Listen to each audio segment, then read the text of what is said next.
Okay, welcome to the SumerSports show. I'm Eric Eager. I'm normally joined by Thomas Dimitrov. Thomas will be back Monday after his absence over the past 5 or 6 weeks or so. It'll be pretty fun to chop it up with him. We're still sort of deciding what we're going to talk about Monday because this week I'm going to cover a lot of different topics in this show today. This has been a heck of a week from the perspective of the NFL. We've had a decent amount of discussions kind of going into the week about running backs and sort of how to measure their value. That happened over the weekend because of a tweet by my colleague Tej Seth, and then some sort of responses by members of the fantasy community, which were kind of interesting. We've also had discussions about running back value because of guys like Josh Jacobs, J.K. Dobbins sitting out training or mini camp, and some discussions about the draft and its role in this entire thing, and there have been other sort of aspects of this as well. We're going to talk a little bit about linebackers and play action and things like that because of some really interesting comments by George Kittle. We're going to let some people sort of roll in a little bit into the chat room. We really appreciate you coming in on this day here. So, okay, let's talk. I'm going to talk just a little bit briefly about some of the discussions about running backs, just because it was, in the fantasy community, a community. I'm not going to be, I'm not going to sort of sugarcoat it. A community that's not necessarily as statistically literate as maybe more the sports analytics community.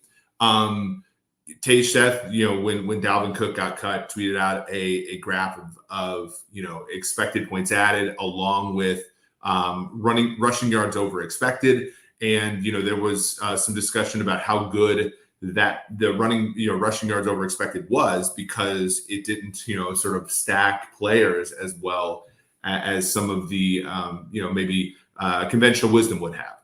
And I think that this sort of does reveal a little bit of in my opinion, the innumeracy a little bit of the fantasy community, in the sense of a lot of guys are just sort of making rankings and stuff. Now, this isn't everybody, of course. People like JJ Zachariason, Josh Hermsmeyer. There's a lot of good statistical analysis there, but there's a lot of kind of misunderstanding of what modeling is there for. And, RYOE is not going to stack running backs perfectly for a couple of reasons. And this is actually in my book, which is coming out, I believe, in August.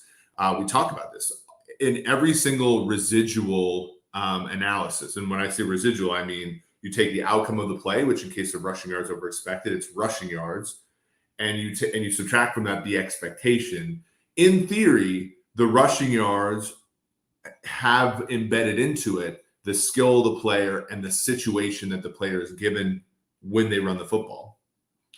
And the expectation is simply the table that is set for the player. And so that difference, that residual, is in theory the talent of the player. Now, that we know can't always be accomplished. And things like completion percentage over expected. We know that guys like Patrick Mahomes engineer throws that are easier for them to complete than other players do, right? We remember that Sunday night game in 2020 in Las Vegas where he was rolling left, moves the whole defense with him, throws the ball across his body to Kelsey. Kelsey's wide open. That play is going to have relatively little completion percentage over expected because he engineered a throw where the accuracy was trivial. But that doesn't mean, of course, that it was an easy throw, right? And so I think in any residual analysis, you're going to have to ask the question, how much of the running back skill is embedded into the expectation. So for something like rushing yards over expected, you can imagine if the running back is good, let's say Dalvin Cook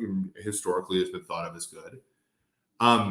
For example, the number of men in the box, that could have something to do with how good the runner is, right? So if the runner goes above and beyond that or below that in expectation, we may not be capturing the skill of the back. Be that as it may, rushing yards over expected does a much better job of predicting rushing yards one year to the next than rushing yards do. So it's not a perfect metric, but it's better than what we have or better than what we had. And so I think that, not to be a jerk about it, but if to require perfection out of a metric, to me, is a little bit of a revealing trait. It means that you sort of don't understand what statistics are here for. Statistics are here to improve upon our previous understanding of where we are, not to be a perfect representation of the world, right? If we had a perfect representation of the world, we'd use that, right? The reason we model is because we don't and we can't. And I think, in my book, which like I said, is out, you can go order it on Amazon. Just, search for my name in Amazon. You can go ahead and pre-order that for the fall. We talk about that. Like, as the league evolves, you have to evolve these models, or else you're going to be left in the dust. So that was, an interesting discussion topic. I think Tej caught himself in got caught in sort of the brush fire there, because he's an analyst. And the fantasy community, there's not a ton of intersection between true analysts and the fantasy community. That was a little bit of a weird interaction here. Matt's has already pre-ordered. Come on now, haha. Yeah, I appreciate you, Matt. I'm excited for you guys to be able to read that. I think Sean also gives an interesting topic, which is fantasy production does not necessarily equal actual points. That is absolutely true. But just something to think about. By the way, just to plug not only this show, obviously subscribe, rate, review for those of you who are listening now or those who listen on the podcast. I will, by the way, we've got some really good feedback. We will be putting timestamps on this particular podcast, which should go out Friday night, the 16th. But also, if you go to SumerSports.com, go to the Zone, you can actually subscribe to what will be our newsletter that will be coming out relatively soon, and will be there for you throughout the weeks, throughout the season, throughout the draft season, free agency, training camp, all of that with us at SumerSports. So go ahead and get signed up. Be one of the first to do so. And we are going to continue to publish great articles like this. This was Tej's article on who is this year's lead quarterback. Again, you can find this at SumerSports.com, as well as you can find this podcast there.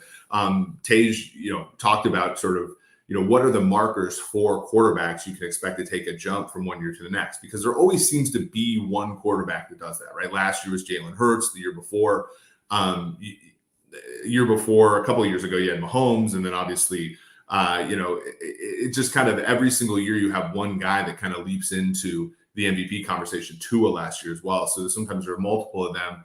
The question is who is it this year? Is it Jordan Love? Is it Justin Fields? Go ahead and go read that article if you want to get an idea of who could be the next great quarterback in the NFL. Kudos to Tej Seth for writing that up. We will, by the way, be having more articles on the website, as well as some tools as the fall approaches. Okay, one thing I wanted to talk about, because this became a big topic. James Trotter said something about, running back. The football is the only sport where salary is tied to position in any sort of meaningful way, and it affects negatively running backs. Now, that's not necessarily true that position is, in other sports isn't necessarily tied to salary, but in the NFL there are explicit ways in which that happens, and the key one, of course, is the franchise tag, right? The franchise tag, is by position, and sometimes it is artificial in the sense that obviously, like linebacker, defensive end, there are, sometimes there's a distinction without a difference. Sometimes there's a huge difference. If you're talking about a 3-4 defensive end versus a 4-3 defensive end, there's a big difference between those two players. You're looking at off-ball linebacker versus edge-type linebacker, 3-4 outside linebacker. That's a huge difference as well. There are things that get grouped together. For example, offensive line are all in one franchise tag grouping, and that can affect, sort of how players are given money. In the case of running backs, it gives a fairly good deal to teams that are going to franchise tag running backs, right? About 10 million or so for the exclusive tag. I'm sorry. And that, Saquon Barkley has that. He's been sitting out. Josh Jacobs has that. He's been sitting out. Tony Pollard has that as well. He'll be his first year as a starter, even though he'll be trying to go for his second 1,000-yard season as the Dallas running back, because he eclipsed that last year in a reserve role behind Ezekiel Elliott. So it does, and whereas wide receivers, you rarely see wide receivers get tagged, you rarely see left tackles get tagged, you rarely see some of these premium positions get tagged because they are, it's really expensive. You rarely see quarterbacks get tagged. You do see it sometimes, Cousins and Dak and so forth. And it brought up an interesting question because to solve the running back value issue, you really have to sort of go down to the studs of how this league is structured, right? Because you have players get drafted, and since 2011, we have a predefined rookie deal for every single position, or for every single position in the draft. And for the first 32 picks, or the first round picks, depending if a team loses their first round pick in a year, that's 4 years with a fifth-year option. That fifth-year option changed in the 2018 CBA, but that number is, generally speaking, a fairly reasonable one. And then after that, you have second rounders getting a certain amount, third rounders getting a certain amount, and for the most part, they're all like 4 years, mostly guaranteed. And it gives rise to this thing where guys like Jacobs, guys like Pollard, Barkley. Now, Barkley and Jacobs were both first-round picks. In the case of Jacobs, didn't get his fifth-year option exercise. That first 4 years is like prime earning potential for a running back. And the issue is like no rookie, other than maybe the very, very top picks, and even them, they're not getting a ton of money. They're not paid a lot during those first 4 years. And those first 4 years, if you're a tackle or you're a defensive end or you're a tight end specifically, if you're some of these positions that age more gracefully, it's fine because you get a second contract. You generally speaking are in the prime of your career when you sign that. But for running backs, they're not. They're oftentimes are never more valuable than right when they get into the league. And the problem is like, unless you get down to the studs and actually change that structure, in other words, take away the rookie wage scale, or take away the contract structure of rookies in the NFL, you're always going to have this running back problem, because you're not, if you were to say like, okay, running backs, like let's say you said something like running backs get paid more per their draft slot, or you did something where there was a differential in like quarterbacks get paid a certain amount per pick and running backs get paid a certain amount per pick. Do you think that teams would ever draft running backs high? No, because it would just simply not be worth it, because you'd get more surplus value drafting a position that had a lower rookie wage scale price. So you have to get even further, I think, down to the real generating process of this, which is the draft itself. And, one of my good friends, Arif Hassan, mused the other day on Twitter about whether we should have a draft in the first place. And I think it's important, sort of to ask that question, a very fundamental question of why do we have drafts? And is it necessary for us to have them? And I think it takes us all the way back. So, I'm 37 years old. I was born in the 80s. Like I've, read quite a bit about the NFL, but the 80s to me, you can get a really decent idea of where this all comes from that decade, because the decade of the 80s is when, guys started really exercising their earning potential, or some of their power, right? Because in the 1980s, you had the upstart USFL, which was a 3-year league. And it's not like the USFL now. We're going to talk about some USFL games at the end of the week, because this is the final week of the year, and all the games mean something, I think, except for one. So that's kind of cool. But in the 1980s, the USFL was a real, actual thing. It was very much like the live golf without the money that happened in the 80s. And they went after Steve Young. They gave Steve Young a 40-year, $40 million deal. Now they put it all in an annuity. They went after Jim Kelly. Jim Kelly was drafted in the top 15 picks by Buffalo. He goes to Houston and plays for the Houston Gamblers instead of going to play for Buffalo. Herschel Walker, now this was an interesting one, because Herschel wanted to go out of Georgia after 3 years. At the time, you had to basically be a 4-year player to go into the NFL draft. So Herschel went ahead and went to the New Jersey Generals and played with Doug Flutie for Donald Trump's New Jersey Generals and played there for a few years. You also had Reggie White going and playing for the Memphis Showboats. You had Anthony Carter playing for the Michigan Panthers. Bobby Hebert, my friend, who I do a radio show with out of New Orleans sometimes, he played for the Michigan Panthers as well. And so there was real, like, actual power there. 1982, right before the USFL started, there was a player strike. There was only 9 games in that year. 1987, there was another player strike. And out of 1987 came what was called Plan B free agency, which basically was like every single team could leave unprotected a bunch of players. And those players were actually free agency. That was the first time in the NFL that there was actually player movement. And so that was the first time free agency was ever even a thought process. The draft, of course, predated that by multiple decades. And I think that that's kind of the idea, is like you go to teams and the team controls you. And over time, we've chipped away at that idea, right? We've chipped away at it, again, Plan B free agency. And then in 1993, there was actual free agency. In 1994, there was the salary cap. And we've just kept the draft around as a relic. And we love the draft. The draft is an amazing thing. PFF, Timo, and large extent Timo, and then I helped a little bit with the mock draft simulator. We love that we love that stuff. But the draft is very much a relic of a time where players didn't really get to choose where they went. And we've chipped away at that for veterans.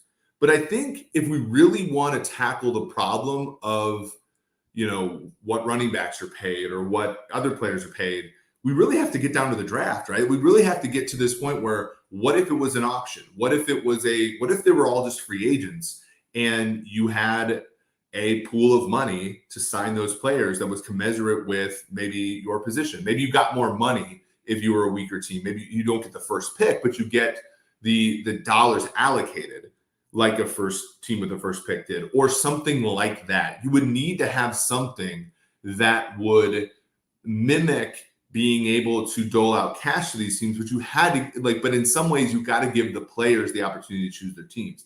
If you allowed for that, then you could think about a situation where, and this actually did happen before. I remember the Vikings, growing up in Minnesota. I remember Robert Smith, he only signed a 2-year deal coming out of Ohio State. So he was drafted by the Vikings in the first round of the 1993 draft, signed a 2-year deal, and held out, because he was a restricted free agent, held out in 1995 until he just sat out all the training camp and then came in and was the starting running back.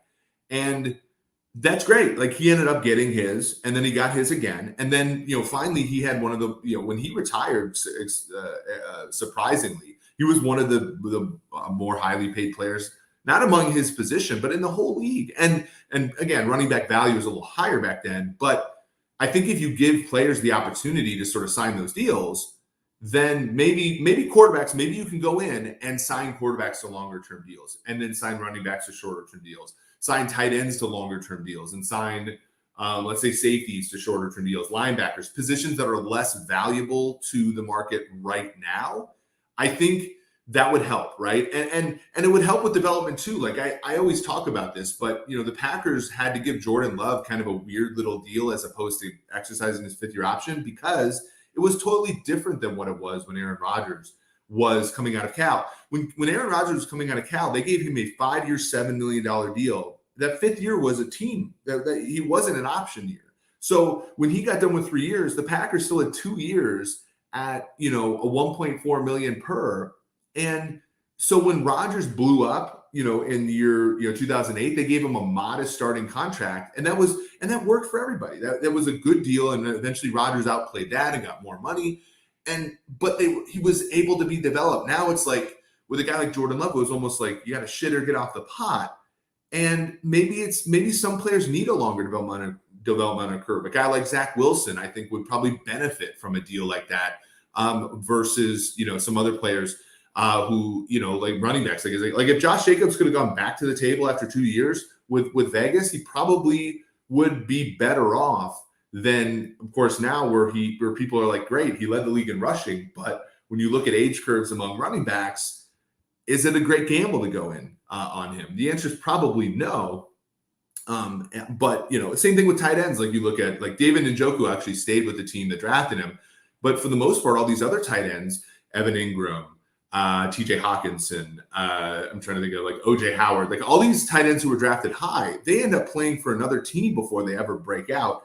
And you would imagine, that's why like this year there were a lot of great tight ends in the draft. There was only one, Dalton Kincaid, that was drafted in round 1, and that is because of sort of the basic strategy in the NFL draft of you don't draft tight ends high because they, generally speaking, don't give you the return over the time that you have team control. So I'm not saying abolish the draft. I love the draft. I think the draft is a great event, but I'm also pro labor. And I think that in this, there is, some reason, I think, to not have, sort of this thing that artificially suppresses some positions and not others. Like, I'm very much analytical. I'm going to tell you the truth about running back value.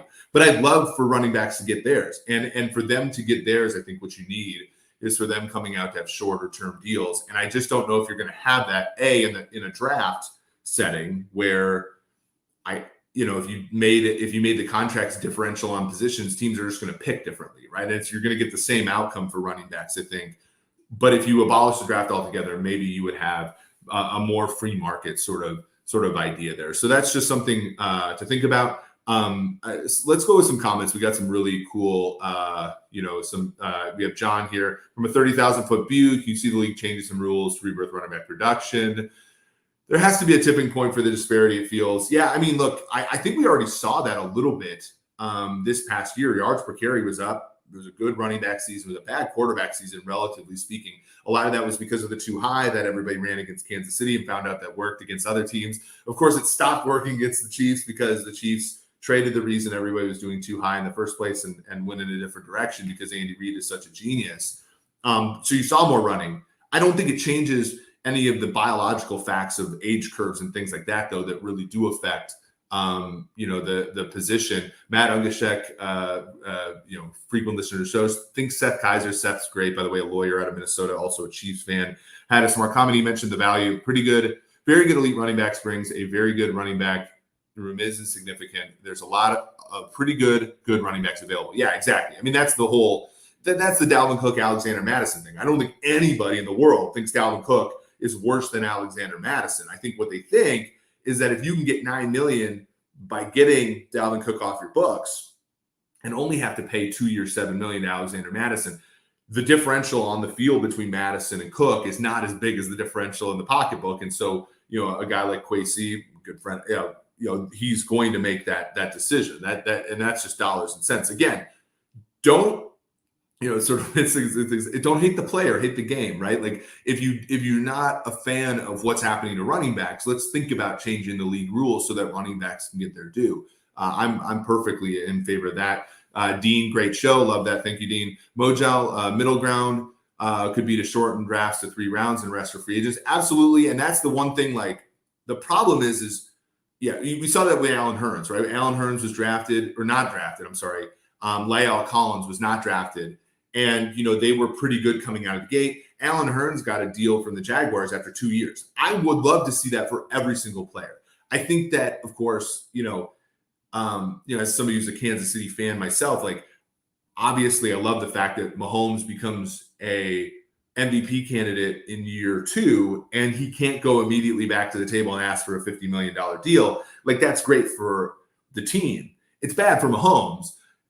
I think that should be the case for every player. They should be able to go back to the table. Now, that hurts with team planning and everything, and frankly, everything we're doing at Sumer when it comes to modeling stuff. But it would make for, I think, a better labor market for the players, of course.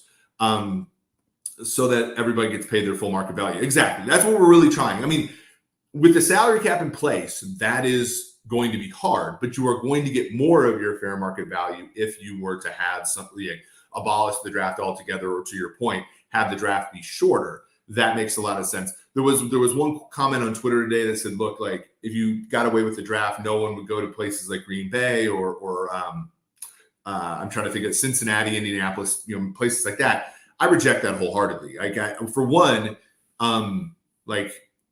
players go where they want to go because of money and other situations. Like Reggie White, when he left Philadelphia, went to Green Bay, he said God told him to do it. Who knows? The motivation notwithstanding, like guys go all kinds of places. And, the salary cap would do away with a lot of the like you could only really sign one huge pick a year. And then you'd have to be fairly, diligent after that. But I don't foresee that being an issue. I don't foresee every player going to New York because they don't do that in free agency either. And they don't go just to Florida because there's no state tax or whatever. Like they just simply don't do that. One thing that I think that the rookie wage scale has done for the draft, though, and to be quite frank, it's a good thing for the draft. It's a bad thing for the players is, if you watch old drafts on YouTube, a lot of times when you get there, who the first bunch of picks are because they've already negotiated their contracts. You look at baseball, it's the same thing. Like part of the calculus of whether or not to draft a player in the first round is whether or not they'll sign. And so that gets out, and that makes the draft a lot less compelling. Imagine if we knew the first 5 picks of every draft, you wouldn't log on and go to ESPN or NFL Network or the SumerSports draft show until later on, and that's obviously bad. So there are a lot of competing factors, and we have to be able to name them and talk about them before there's any change. But that's an interesting, tidbit to add there as well. Here's a question, Nicholas Pierce. Thank you for the question. Would there ever be enough push from the NFL Players Association to try to get different contract lengths? There should, but the problem is the NFL Players Association is a terrible union right now. For one, they don't fight that well for their players. I mean, players can't hold out anymore. They can hold in, but they don't hold out anymore because they get fined an astronomical amount. So even, one of the things that players had in their back pocket was to sit out games and sit out practices. And they negotiated that out of the last CBA in 2018. Like, this is a bad union. And so, yes, in theory, the union can fight for the players' rights. They never really have for the last few years. So I color me skeptical that they will. A question: will your team ever make standalone videos based on the articles on your website? Yes, absolutely. That is part of the plan. Right now it's basically just us trying to decide what we want to do. But yes, absolutely, there will be all kinds of content on SumerSports.com coming up during the season. By the way, I want to talk about an article that Tej Seth and I got published.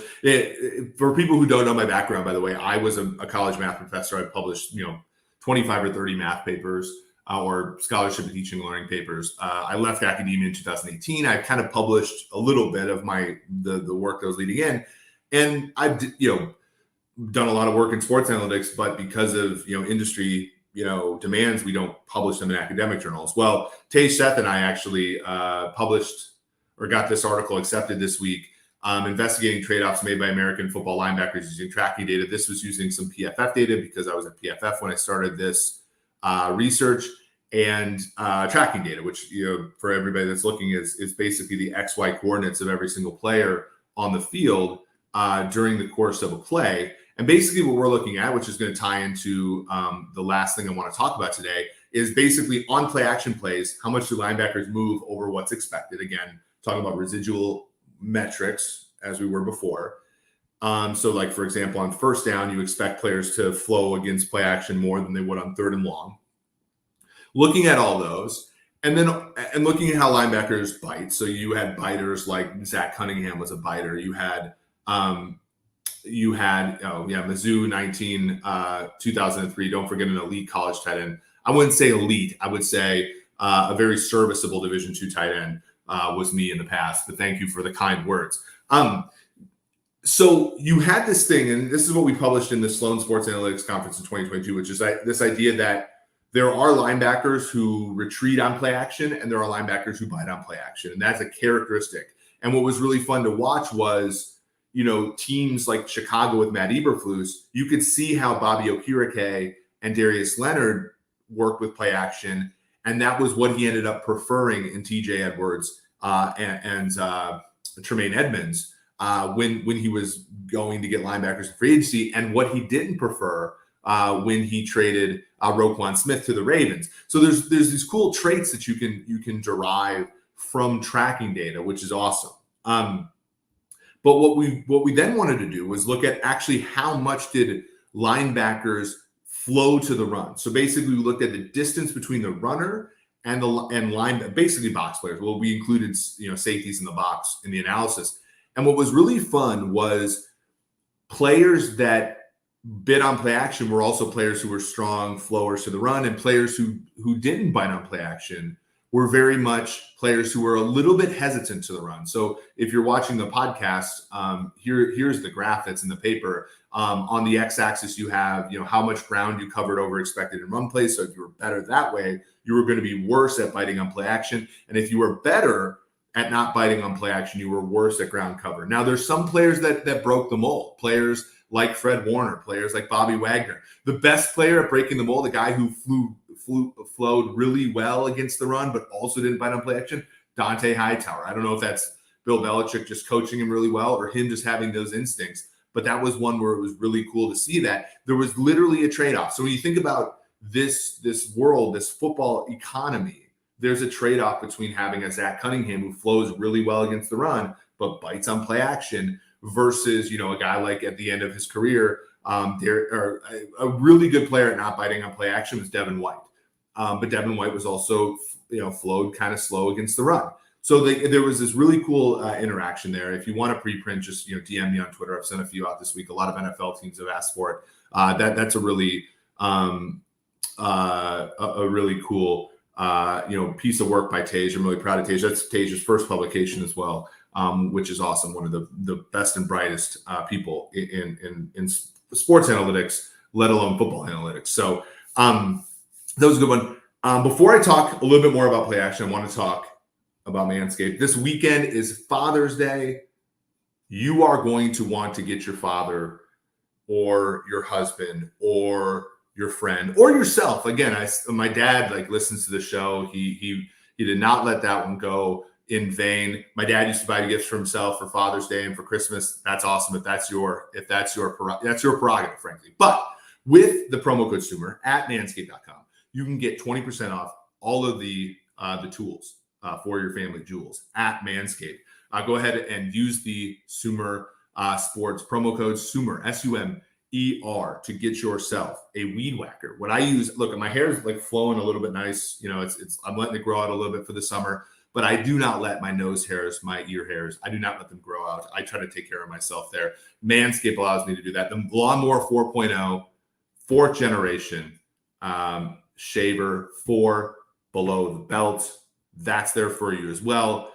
Look, we got to normalize male grooming, and Manscaped helps you do that. And with SumerSports, you can get 20% off with promo code SUMER. So last thing I want to talk about is, I love this. I love George. Matt Harmon had George Kittle on. Steven Ruiz, I believe, had George Kittle on. I love NFL players who are not afraid to talk to media about the nitty-gritty of the game, because football is such I just showed you guys, we looked at, XY tracking data in shoulder pads and looked at how linebackers bit on play action versus how they ran against the run. This is cool stuff, right? The NFL is a look into the soul of sport and of competition and all that. And so I love when guys like Austin Eckler and George Kittle and some of these really, really interesting players go and talk about the game. And Kittle, I think he said it to Steven Ruiz and Kevin Clark of The Ringer, but Kevin, a good friend, really fantastic journalist and just an amazing guy. And he said that Kyle Shanahan will sometimes run plays that he knows don't work, just so that he can set up play action on later downs. And in fact, my old colleague at PFF, a guy who, it's funny, Deontay Lee and I almost never saw eye to eye on football. He's a great guy, but we came at it different perspectives. And I remember him during the Super Bowl when the Rams were playing the Bengals, kind of tweeting out look, all these run plays that the Rams are running, and somebody, this is before I was at Sumer and I couldn't bet, I had a lot of money on Cam Akers under. And there's all these Cam Akers runs are setting something up. They're there to look at the safeties. And I'm thinking to myself, how many times you need to see how the safeties play the run? Maybe once or twice, not every first down and 10. So you get second and 13. But Kittle kind of I think talked about what the football knowers were talking about there, which was they run plays to set up play action. So they'll run a run play that they know won't work so that they can set up a play later. And I thought to myself, okay, there's a few different ways. And I'm an executive at PF or at Sumer, and so I don't have a ton of time to do data analysis on the fly, but I did do some this week. And there's a couple other ways I want to address this, but I actually just wanted to look and see, like, okay, let's look at first down success and let's look at second down success. Because in theory, second down success for a team like the 49ers who's deploying this strategy should be higher than expected, right? So let's go ahead and look at let's look at success rate first. So success rate, just to give you guys a little bit of an idea, and I know my good friend Ron Yurko will say, well, the cutoff is a little arbitrary, but basically when we say success rate, we mean expected points added is more than 0. So you got closer to scoring. So there, generally speaking, on the average 1st and 10, you need to have 5 yards to be called successful. On 3rd and 1, you need 1 or more yards to be successful. On 4th and 1, you need 1 or more yards to be successful. On second down, this is not quite true, and this is where guys like Warren Sharp fall short a little bit in their analysis. It's basically half of the remaining yards on second down. So think about 5 yards on first down, about half the yards remaining on second down, and then conversion on 3rd and 4th down. That's what success rate. That's what success is. This is the rate of success. And you look at this, and obviously this is a Mahomes graph because the Chiefs are in the upper right corner. Sorry, I literally made these the hour before this show, so that aspect ratios and all that are kind of a little bit bumped. But that line, that blue line, is basically like what you would expect on X if you were Y, or vice versa. And notice here, this is interesting because San Francisco actually is less successful on second down than you would expect given their first down success rate. Now, again, the caveats apply here. You're not just setting up the second down play with your first down run, right? So this is not perfect, right? And there's another way to look at it. I don't want to reveal how I'm going to do that because I'd like to make it into an article. But this is kind of a proxy in sort of getting to what I'm thinking about here, which is to say, if you're the Niners, you're more willing to dump second down or first down plays to provide more of an opportunity on second down to have huge success. And just looking at this lens here, this Boolean variable of success, 0-1. It's not supported by in terms of San Francisco in this regard. Now, however, and this is a characteristic of the Shanahan offense. If you look at expected points added, now expected points added is a little bit different than success rate. They're similar, but expected points added is basically, okay, how many points does this play gain? And points are less bounded, of course, than a Boolean variable like success at 0-1. The Niners generate more EPA on second down than what you would expect from their first down EPA.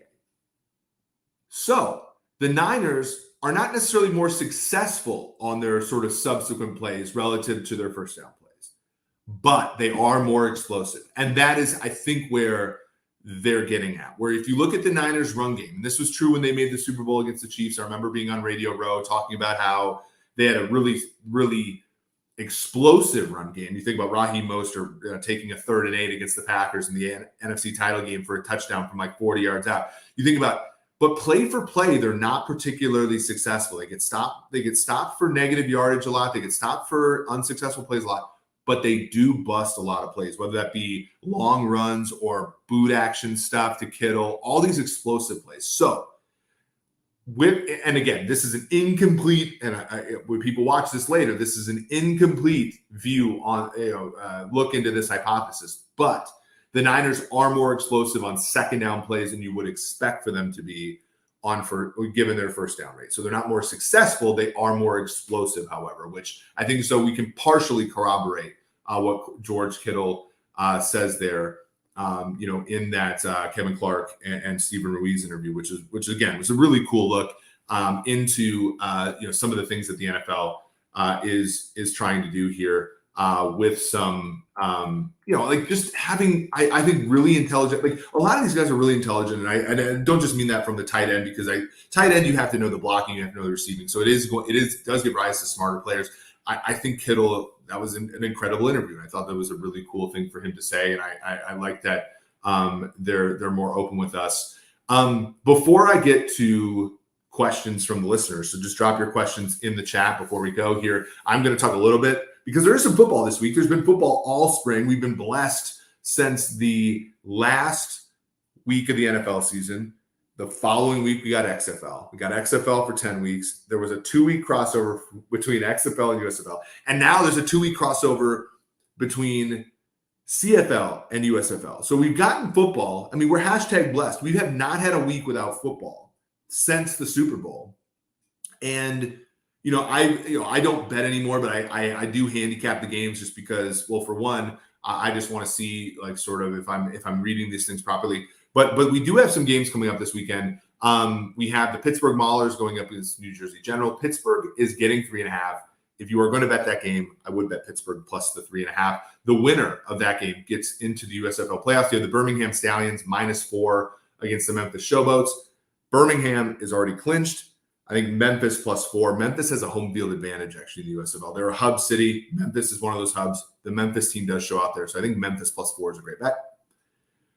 New Orleans -4 at Houston. Now, Houston is playing. They aren't playing in Houston, so there's no home field advantage. I still would like Houston +4. And then there's a pick'em. This game is actually to make the playoffs again. The Philadelphia Stars, who were in the championship game. People don't know this. The Philadelphia/Baltimore Stars have been in every single USFL championship game that has ever existed. All 3 in the 80s, 2 as the Philadelphia Stars, 1 as the Baltimore Stars. And then last year they lost the championship to Birmingham. Their pick'em against the Michigan Panthers. This game is actually played in Detroit, so it is a home game for Michigan. I still like Case Cookus. I would take the Philadelphia Stars as a pick'em in that game. So those are some, if you want to get some action in on some football games, those to me feel like the right ones. Again, just been handicapping them sort of all year. I have friends who bet it. I think it'd be. I think those games have been entertaining. If you have nothing to do on Saturday and Sunday, very much advise people to watch those games. The CFL, we had a game last night, Ottawa versus Calgary. Calgary won and covered. We have some games going on tonight. We'll talk more CFL as the summer goes rise to. Okay, let's talk with A here. A asks, Eric, your number one untapped opportunity is trading for coaches. What is number 2? That's a great question. I like this a lot. I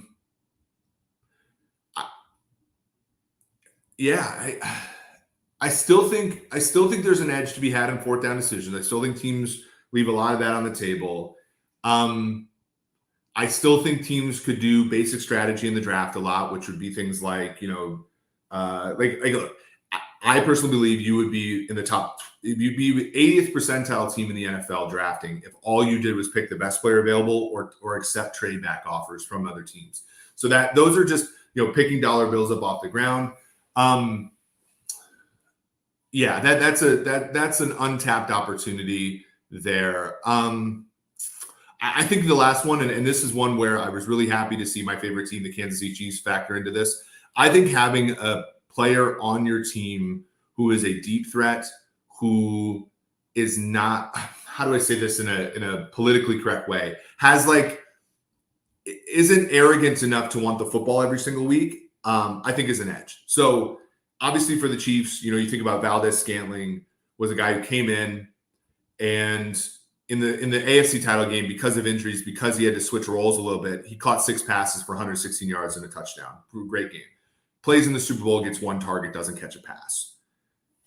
Wins the Super Bowl. None of us remember none of us remember the differences between those 2 games. Having your best wide receiver be your deep threat, I think is a hard way to go about it. I think having a deep threat on your team, a John Ross type, a Marquez Valdez-Scantling type, a Will Fuller type, Jalen Hyatt type, I think that's an untapped edge. And I think that we need to start using things like tracking data, which this was part of my Sloan paper. This was one of the reasons I had, was pounding the table for a team to sign Valdez-Scantling last year.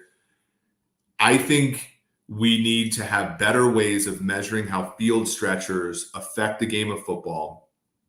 And we need to value that position more, because you look at like Travis Kelce went from, he averaged like a yard more per target in 2022 22 than he did in 21. He was way more productive. And it's because he didn't have to, like, there was the deep threat on the Chiefs because he was being paid so much and Tyreek Hill was clogging up the middle of the field where Kelsey was. You take that guy away and you replace him with a much worse player in some, but you open up the field.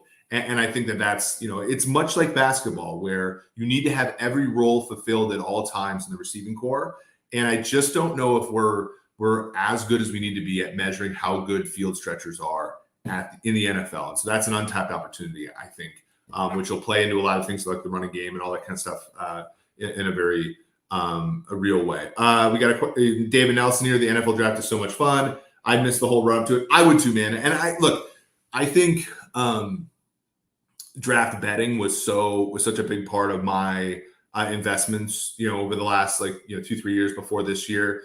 It's funny because actually I had way more. Well, of course, this is why I couldn't bet, but I had way more inside information this year than I ever would have. But it's such an interesting gambling opportunity too. And I think, during the pandemic, when there was nothing else to bet on but like Madden simulations and KBO baseball and all that stuff, like it was a truly great gambling event. I don't think it's become a better gambling event because these books have gotten gun shy because, it's a much easier to get an edge that way. But yeah, it's a great event. And I think that's one of the reasons why football simply won't go away from it. And it's part of this thing where, I've talked about this a number of times on the show. We have, football is a violent game. Football is just on the edge of what's societally acceptable.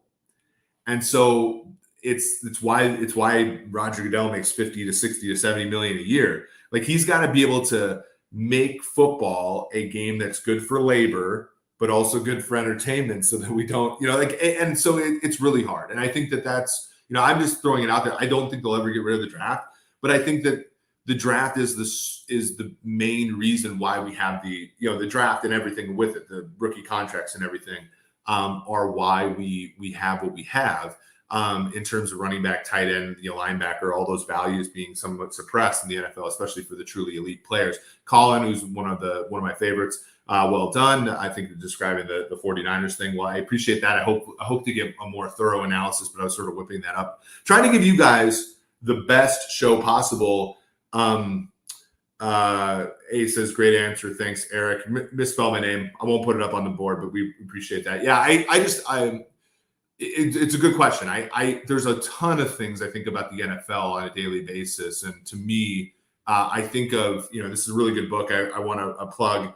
I think it was Joe Prada who wrote Spaced Out, a basketball book. Also, one of my friends, Seth Partnow, wrote The Mid-Range Game. I've learned a lot about football just by reading about basketball and kind of like how the complementary roles are. I think wide, receivers as well as the defensive backfield, you have to sort of think about it in a basketball sense. And it really, I think, opens up the perspective, at least for me. So, cool. Seeing no other questions, I'm going to let everybody go. But before I do so, appreciate you all coming. Please hit the like button. Please hit the subscribe button. Please go to SumerSports.com, sign up for our sign, put your email into our sign up. We're going to start sending out newsletters fairly quickly, but be one of the first, I don't know what we're going to call this, Sumerians, members of Club Sumer. I don't know what we're going to end up calling it. I think we're going to call listeners to this podcast. I'm going to make that unilateral decision, even though Thomas hasn't been here and Parker has been filling in for him admirably. I think we're going to call them the Good Sumerians. Per Matt, I think it was Matt Ungeshenk that gave that suggestion. I'm going to go with it. So for all the Good Sumerians here, really appreciate you coming. Again, tell somebody about this show. We will have timestamps up today as well. So for Eric Eager, this has been episode 68 of the SumerSports Show. We thank you all for coming, and we'll see you next